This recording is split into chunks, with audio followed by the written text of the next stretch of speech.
Viimeistä viedään. Ihan käsittämätöntä. 2 päivää on melkein tullut päätöksensä todella nopeasti, vaikka onkin ollut laaja kirjo erinäisiä puhujia ja paljon uutta oppia, paljon inspiraatiota.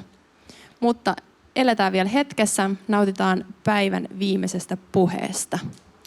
Me saadaan tänne Stagelle intohimoinen, vastuullisen ja eettisen vaatetuotannon puolesta puhuja. Hän on Pukhraj Ranjan, Helsinkiläisen Moi Namaste -nimisen vaatemerkin perustaja.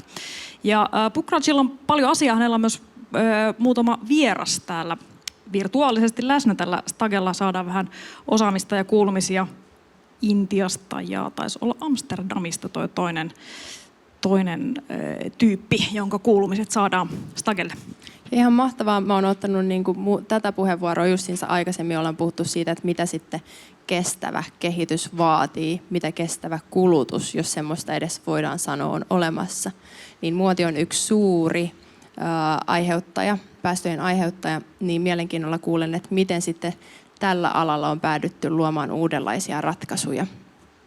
Ja pikemmittä puheitta, we'll welcome the next speaker on the stage. Pukhraj, welcome.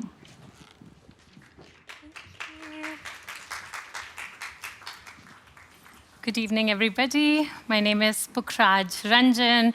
I'm the founder of Moi Namaste. We're a sustainable and ethical fashion brand based out of Finland and India. Over the last few years, I've had the opportunity to work with craftspeople, designers, as well as artisans from India. And I have to say, I've fallen in love with the fashion industry. I think it's cool, it's creative. And yet I am here today to talk about how it is inherently broken. Infamous for environmental degradation, climate change, human rights violations, the fashion industry is plagued with problems. And yes, sustainability is a topic of conversation around the world, but I believe that within the global north, the conversation is often restricted to conversations around circularity, climate change, and environmental protection. They are an extremely critical component of this entire puzzle piece, but we cannot forget the most important, which is the people. I believe we cannot safeguard the prosperity of the planet without safeguarding the prosperity of the people. And if you're wondering why I care so much about this topic, it's because when you look up garment workers, this is what you see. People who look like me, my family, my friends, and without even knowing them, I'm connected to all of them. And as an Indian brand owner working with Indian artisans, I believe it is my responsibility to put forth my voice on behalf of a community that is often not invited to stages like these and don't often get to share their perspective on the future. So let me start by sharing a real-life story that changed my relationship with fashion and my relationship with my clothes. For this, I have to take you to Bangladesh, to a small region called Savar, right outside Dhaka, the country's capital.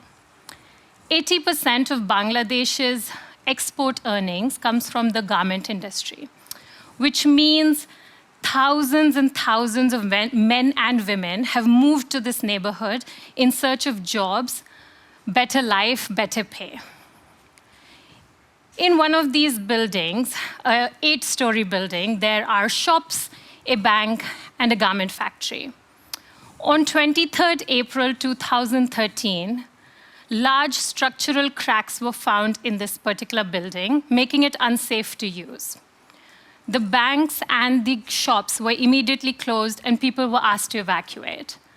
But the garment factory owners decided to ignore these warnings and ordered all their garment workers to come back to work the very next day.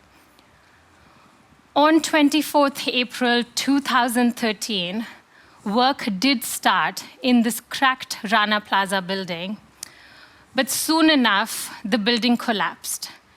taking with it the life of 1,138 garment workers and injuring over 2,500 people, many for the rest of their lives. What is appalling to me are pictures like these. Family members trying to find their loved ones in the building's rubble. As a brand owner myself, I can't fathom the pain and the suffering or even the shame I would feel if I was responsible for the life of even one of my garment makers. And yet, global brands like Benetton from Italy, Primark from UK, Mango from Spain, who worked in Rana Plaza, tried to wash off their responsibilities and didn't really do anything for the makers for a really long time. And so, this is just one example of the many challenges within the fashion industry. And today's program, we are talking about how can we rewrite a fresh narrative. And I believe the best way to do that is by learning from people who are already fighting the status quo and changing the way we work within the fashion industry. And for that, first thing is, let's deep dive into the challenges. And I call them the 3 C's: the conditions, composition, and consumption. I will elaborate on what I mean for each of those 3. From stories of child labor on cotton farms to forced labor, human trafficking, sexual exploitation in the garment factories, to during the pandemic, canceled orders, mass dismissals, union busting, the conditions in which the garment workers around the world are expected to work is extremely appalling and exploitative. And the exploitation doesn't end there. The fashion industry is considered the second largest, most polluting industry in the world after the oil industry. And as per Ellen MacArthur Foundation, 342 billion barrels of oil are used annually to create plastic-based textiles, which now make a majority of our clothing. When we produce these, dye them, use them, we are also shedding millions of microfibers and microplastics in our waterways, spoiling our nature's ecosystem, as well as the health of our workers and wearers. And all of this is happening because of this new need to have more and more and more. The culture of consumption, especially relying on the culture of disposability, is something new and very attractive in the fashion industry. Shein, a Chinese ultra fast fashion online retailer, is set to churn out 300,000 new styles daily on their American website. My question is, why do we need so many clothes? Especially, why do we need to produce 100 billion garments annually for a planet of 7 billion people? And so, what can we do? In this really sticky, challenging industry, I believe we learn from who are already doing the best. In today's program, I have the opportunity to share the perspective of these 2 wonderful women, one from a maker organization and another a brand herself. And I believe this is important because the fashion industry cannot be fixed without everybody coming together. Be it our designers, be it our makers, be it consumers, it requires collective action and collective commitment. So let's dive right in. The first guest is from my home country, India. India is a country where 200 million people depend on craft for livelihoods. And Padmini Govind is a change maker supporting the artisan economy within India.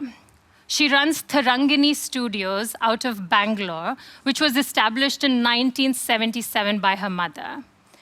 A sustainable and ethical artisan studio, it is said to have the country's largest collection of block prints. But what is more attractive to me is the studio's commitment to transparency, to ethics, and sustainability. And this is important to me because often leadership is what fails within the fashion industry as well as the artisan economy. If you take the example of Rana Plaza, if the garment factory owners would have decided to stop production, to take care of their employees before profits, maybe we wouldn't have lost the lives of so many artisans. And yes, I understand this is a naive comparison, but I truly believe leadership counts. So let's go to India and hear from Padmini. Hello World Village Festival, I'm Padmini Govind and you're here in Tharangini Studio. So our studio was founded in 1977 by my mother. She was really an artist and exploring these crafts in Delhi when she fell in love with block printing and decided to start a studio in South India. We're in Bangalore. From the beginning, Mum has always been insistent on using organic dyes, sustainable practices, being low waste. So our artisans are the center of our universe. And even before this became trending on Instagram, we were always a sustainable studio. Now, people ask us what is the meaning of the name Tharangini. Well, this beautiful estate is what my granddad got in the 1950s, and the whole estate is called Taranga. Taranga means waves in Sanskrit because we are next to a lake. And Gini is parrot. So in the evening, you see all of these small parrots that are flying around. So Mom has always been very inspired by nature, and that's something that continues to be part of us today, as you can see in the surrounding studio. The team, we are really blessed to have a team of artisans that have been with us for many decades. Govindana, one of our master printers, has been with us for 4 decades, and he's practically grown up with the artisan family in Tharangini, as has Banu, who's one of our lead color mixers. They are experts in natural dye, they're experts in block printing, and it's our goal to not only sustain the handcraft through their expertise, but also to inspire future generations to take up this skill. We are the last heritage studio, textile studio left in Bangalore, which is now more of a tech and a corporate city. We have adopted 4 autism community centers in the city, where we have upskilled specially abled artisans and many women leaders in these centers. And we hope that the future of block printing lies with them. As we work with other brands, we always encourage the brands that we work with to work with the community centers as well. One of the aims of this festival is, of course, to encourage conscious consumerism. I feel that with the internet and digital media these days, people can be a lot more educated about the choices they make when they buy something, whether it is food or fashion or home textiles. The advantage is that you get to know who is behind the product that you see in a store shelf, or what materials they were using, what has been used in the supply chain as well. And I think that people should really leverage and make use of that information before making a conscious purchase online or offline. So thank you again for having me. So as Padmini said, conscious consumption isn't something that is really hard to do in today's day and age of media, internet, and storytelling. But of course, I also believe that conscious leadership isn't something that is that hard anymore, especially as brand owners. Around the world, global brands work with artisans in communities, marginalized communities, from India, Bangladesh, Vietnam, across Africa, but often don't try to create deep and authentic relationships. And so my next speaker and the next example is of a brand that does it beautifully. It's an Amsterdam-based label called Zazi Vintagen that works with artisanal projects around the world that benefit women artisans. They also use natural textiles in order to reconnect consumers back to the land. The brand is committed to inspiring consumers to find their relationship with the makers, with Mother Earth, and with our wardrobe in general. And so our next speaker is Jeanne de Kroon, who's the founder of Zazi Vintage. She is a social and environmental activist in the sustainability movement, and she also works with the United Nations and various global brands to rewrite the narrative that is needed in this current day and age. What I love about Jeanne is the softness with which she leads her life and her brand, and the global sisterhood she's able to create. And I do hope that this becomes the example of brands that we want to see when we think about the future of fashion. Hello, Helsinki and World Village Festival. It's such an honor to be here or to be a part of this incredible panel today. My name is Jeanne de Kroon. I'm based in Amsterdam and I have a brand called Zazi. We work together with incredible women's organizations in collaboration with the United Nations Ethical Fashion Initiative and the most incredible women storytellers from the Global South, and form this sort of interwoven global sisterhood.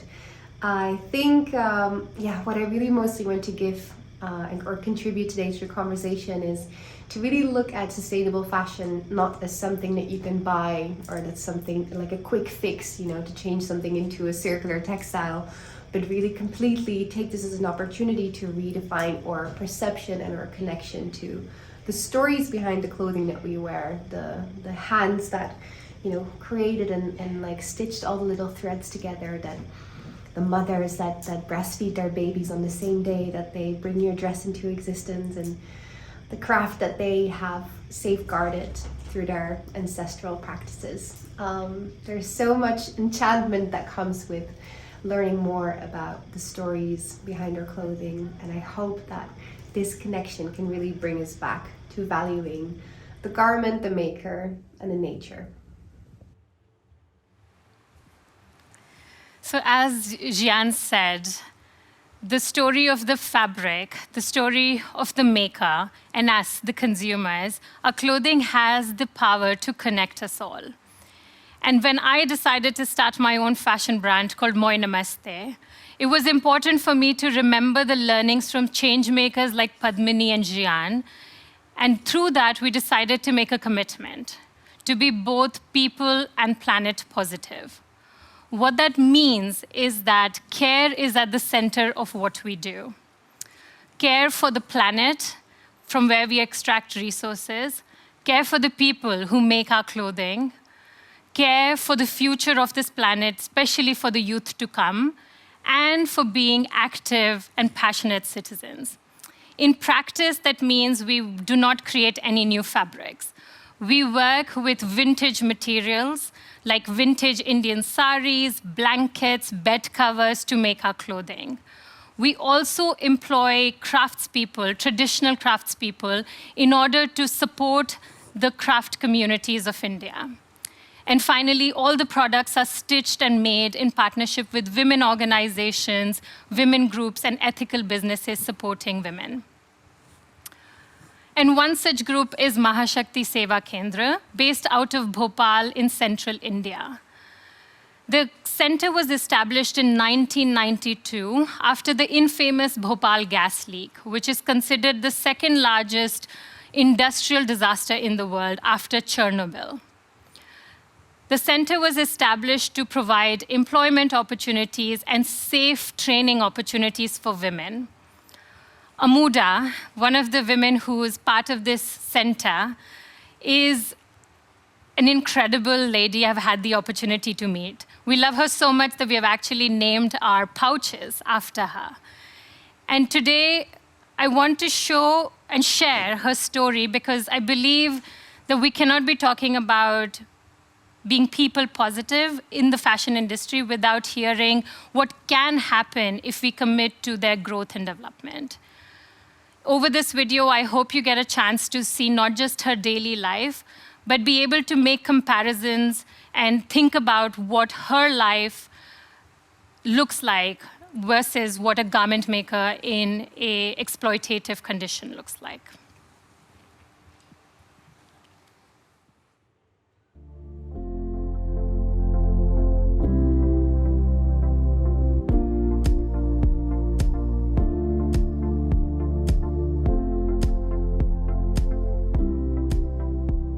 नाम अमुदा है। मेरे घर पे 4 लोग हैं, मैं, मेरे mister, 2 बेटियां। ऐसे ही पसंद करके मेरे को शादी करके लेके आए भोपाल। फिर मेरे सास ससुर 1 महीने के अंदर ख़त्म हो गए। मेरे ससुर पहला ख़त्म हो गए थे, मेरे सास मेरे बाद में ख़त्म हो गए। फिर मेरे को इतना दुख हुआ था, मैं अकेले हो गई थी। इतना दवाई खाते थे, सर दर्द हो रहे थे। बच्चे छोटे छोटे बच्चे थे, क्या कर रहे हैं अपन, कुछ तो कर रहे हैं अपन, बाहर निकले। इसकी वजह से मेरे को और मेरे मिस्टर को थोड़ा बहुत चिक होते रहते थे। मेरे को कहीं नहीं लेके जा रहे हो, मैं अकेली हूँ घर पे, मेरे को बहुत दुख हो रहा है, मैं क्या करूँ क्या करूँ। फिर मेरी पड़ोस में फ्रेंड है, वो आती थी सेंटर महाशक्ति सेवक में, वो आती थी। फिर मैं उससे पूछ के फिर मैं सेंटर आना स्टार्ट। सुबह 6 बजे उठते, चाय पीने के बाद लंच बनाते हैं बच्चों के लिए। फिर बच्चों को देती दूध गर्म करके, फिर लंच बनाते हैं। स्कूल 8 बजे जाना है बच्चों लोग के स्कूल। लोग जाने के बाद फिर झाड़ू लगाते, पोछा लगाते, फिर बर्तन मांजते, नहा धो के फिर निकल जाते सेंटर। बहुत अच्छे शुरू होते हैं। आते से ऐसे काम मिल जाए बस करते जाएंगे हम लोग। काम नहीं है तो बस एंजॉय करेंगे हम लोग। कभी उसको मारना, कभी इसको वो करना अच्छे लगते हैं मुझे। पकड़म पकड़ी भी खेलते हैं, कभी कभी क्रिकेट भी खेलते हैं, कबड्डी खेल देते हैं, सब एंजॉय करके हम लोग काम करते हैं। बहुत अच्छे लगते हैं मुझे तो। हम तो ये नहीं सकते, हम तो डर के तो काम नहीं करते। इसके में बहुत ही मदद मिली हम लोग को। मैं आने के बाद जूट बैग बनाए मैंने, चादर बनाए, टेबल टेंडर बनाए, बहुत सारा चीज़ें सीखने के मिले मेरे को। बहुत अच्छी एंजॉय करते हैं हम लोग, हर त्यौहार एंजॉय करते हैं, सेलिब्रेट करते हैं। अच्छा इसके में बहुत ही मदद मिली हम लोग को।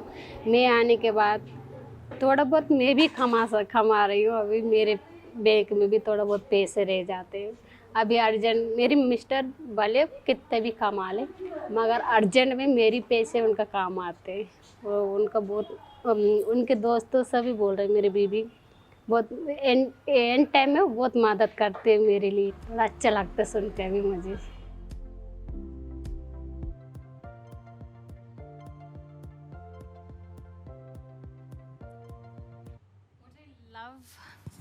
Can you hear me?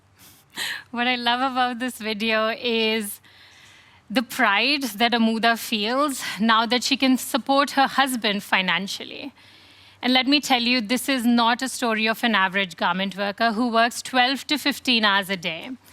It is said that a major fashion CEO can make in 4 days what a female garment worker in Bangladesh would make in her entire lifetime. And I find that extremely crazy.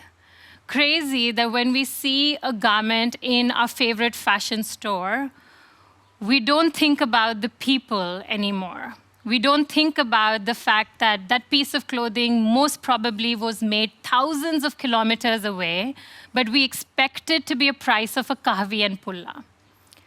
And my intention behind sharing the story of Amuda was so that next time you look at your favorite piece of clothing, you think about who the Amuda was and whose hands touched your clothing. And I also want to talk about us. What does conscious consumers mean? After the Rana Plaza incident, the sustainability discussion within the fashion industry grew massive. And if you were engaged in it in any sort of form, you've heard of the fashion revolution.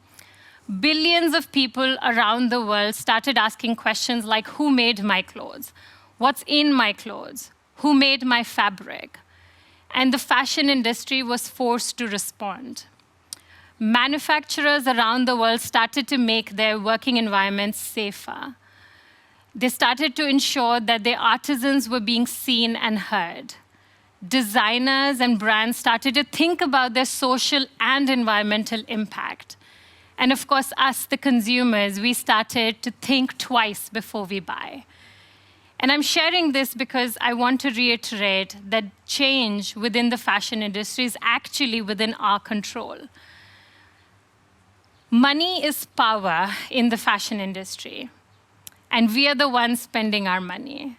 So we have the opportunity to change the narrative. And as I come to the near end of the program, I want to share certain solutions that I think you and I can accommodate in our daily lives, which will only make the impact within the fashion industry net positive. And these solutions are connected to the 3 challenges that I shared in the beginning of the program, which revolved around the conditions of our makers, the composition of our clothing, and the consumption patterns that we now engage with. So let's start. I think it is high time that we recognize that there are real people behind our clothing. And yes, I know that maybe not all of you want to stand in front of a fast fashion brand with a banner, "Who made my clothes?" If you do, we can talk later. But the easiest thing to do is to support brands that already answer those questions for you without you even asking. Brands that are transparent, that are ethical, that celebrate their makers, that have a suppliers list on their website, and even better, show some sort of price transparency for each garment they sell. And I have to be honest, the more and more designers in today's current day and age are fighting and advocating for maker rights. So to find something of your liking wouldn't be anymore as hard as we imagine. Then, of course, we talk about the composition of our clothing. It is important we rethink what kind of fabrics we want to put on our skin. And obviously, I would say stay away from plastic-based textiles or blends. If possible, pick natural fabrics that are breathable, kinder to the planet, and also easily recyclable. Circularity, right? And of course, if you love that polyester dress from your favorite thrift store, I would say read the labels. Understand the materials that make your clothing. Understand how we can better take care of them, especially wash them, and then use it till the end of its life. And if you're doing just these 2 things, we're already consuming mindfully. Because 10 years down the line, there'll still be fast fashion brands, there'll still be sustainable fashion brands, and the luxury fashion brands. But we are at a critical juncture in our planet's health that we need to rethink how we engage with fashion. And an easy tip is that maybe don't buy a piece of clothing if you don't see yourself wearing it at least 100 times. As a former educator, I believe that education is power. And over the last 25-30 minutes, we have had the opportunity to educate ourselves on the impact of fashion on the planet. We have looked through the big challenges within the fashion industry. We heard from change makers who are changing the way we work and fighting the status quo. We also heard from an artisan and noticed what can happen if we truly care. And finally, we explored some solutions that you and I can accommodate in our daily lives.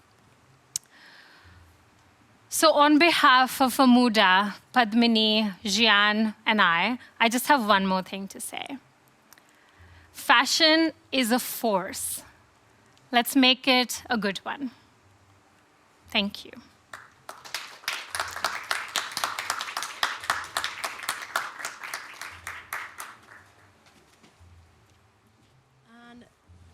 Hello, hello, and let's give one more round of applause to our last speaker of the day. Thank you so much. Thank you.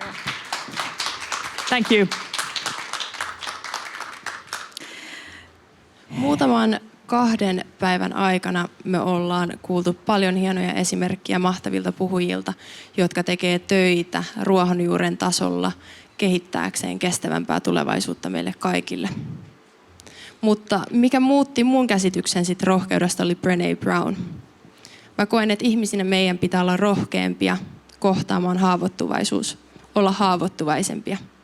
Ja tällä mä tarkoitan sitä, että me hyväksytään elämä kokonaisuudessaan, kokonaisena kirjona. Me ollaan turrutettu liian pitkään erinäisiä tunteita, vihaa, surua, pelkoa. Ja näin me ollaan käännetty katseemme niille ikäville asioille, mitä meidän ympärillä tapahtuu. Mutta tulevaisuudessa meidän on hyväksyttävä se, että maailma, meidän tulevaisuus on kyseenalainen tällä hetkellä. Meidän on oltava rohkeampia, tehtävä päätöksiä, tehtävä parempia valintoja, ottaa toisemme huomioon. Ja se vaatii sitä, että me pystytään katsoa itseemme suoraan silmiin, katsoa sisäänpäin ja nähdä, että mitä meidän tulee muuttaa. Ja mä toivon, että jokainen pystyy ottaa jotakin irti näistä parista päivästä ja lähteä luomaan parempia ratkaisuja, koska haavoittuvaisuudesta löytyy myös luovuus ja yhteys muihin ihmisiin. Tosi hieno loppuspiikki. Voisin vielä tässä jonkin aikaa puhua, mutta mä ajattelin, että kuitenkin sunnuntai-iltapäivä. Mutta ehkä mitä mä haluaisin jättää tästä näin on se, että kohdataan toinen toisemme ihmisinä, koska me ollaan kuitenkin yksi olio tällä planeetalla. Ja me ollaan se syy, missä pisteessä me nytten ollaan. Joten kannetaan vastuumme. Ja jos haluatte tosiaan palata näihin puheisiin, mitä ollaan käyty eilen ja tänään läpi, ne löytyy vielä 2 viikon ajan Maailmakylässä festarin YouTube-kanavilta. Festivaali loppuu tältä osin täältä, eli siis Suvilahden tiivistämön lavalta. Mutta tuossa naapurissa musa jatkuu ja musa jatkuu myös tuolla alla Siipuulilla. Sinne ei tosiaan maksa mitään. Siellä on ilmeisesti ollut käsittääkseni aika täyttä tänään, mutta varmasti vielä mahtuu mukaan, jos tosi kovasti yrittää. Sen lisäksi on tietysti vielä päätösklubi 9 eteenpäin tuolla Maksinessa, eli Kampin 6. kerroksessa. Sinne on liput 8 €, mutta muuten siis festivaalin tietysti täysin maksuton. Mutta päätösklubi on tietysti klassinen tapa lopettaa festari. Ja mä haluan kiittää tässä kohtaa myös järjestäjätahoja, että he on koonnut mahtavan porukan kasaan käsittelemään ajankohtaisia aiheita. Ja on ollut hienoa myös itse päästä oppimaan. Ja niin kuin mä eilen kanssa sanoin, mä ootan innolla, että mä pystyn ottaa sen ajan oikeasti käsittelemään näitä asioita. Me ollaan käyty asioita aika rationaalisella tasolla, nopeeseen tahtiin muutaman päivän ajan. Mutta joskus mä luin jonkun hyvän jutun, että me tahdotaan useasti nähdä ihmiset ajattelevina olioina, mutta ennen kaikkea me ollaan tuntevia olioita. Joten ennen kaikkea käsitelkää sitä, mitä ikinä kropassanne oottekaan käynyt läpi, jotta me pystytään sitten liikkua eteenpäin. Ja pyritään siihen, että me ei koskaan tulla ymmärtämään välttämättä toisten ihmisten kokemuksia. Me ei pystytä laittaa itsemme täysin toisten ihmisten kenkiin, mutta mitä me voidaan tehdä, on pyrkiä ymmärtämään se niiden kenkien matka, missä joku on kulkenut. Mutta hei, tällä erää. Tähän kohtaan yhdelle tuntevalle oliolle haluaisin antaa kiitokset. Ja se on nimittäin siis Naomi Holopainen, joka on ollut mun kanssa juontamassa tätä festaria koko tänään. Joten kiitokset kuuluu hänelle. Ja kiitos Anna. Kiitos. Ja kiitos kaikille, ketkä on täällä tänään ollut läsnä ja eilen. Ja kiitos seurannut livestreamin kautta. Jatkakaa keskustelua, koska maailmaa ei muuteta päivässä eikä parissa. Kiitos.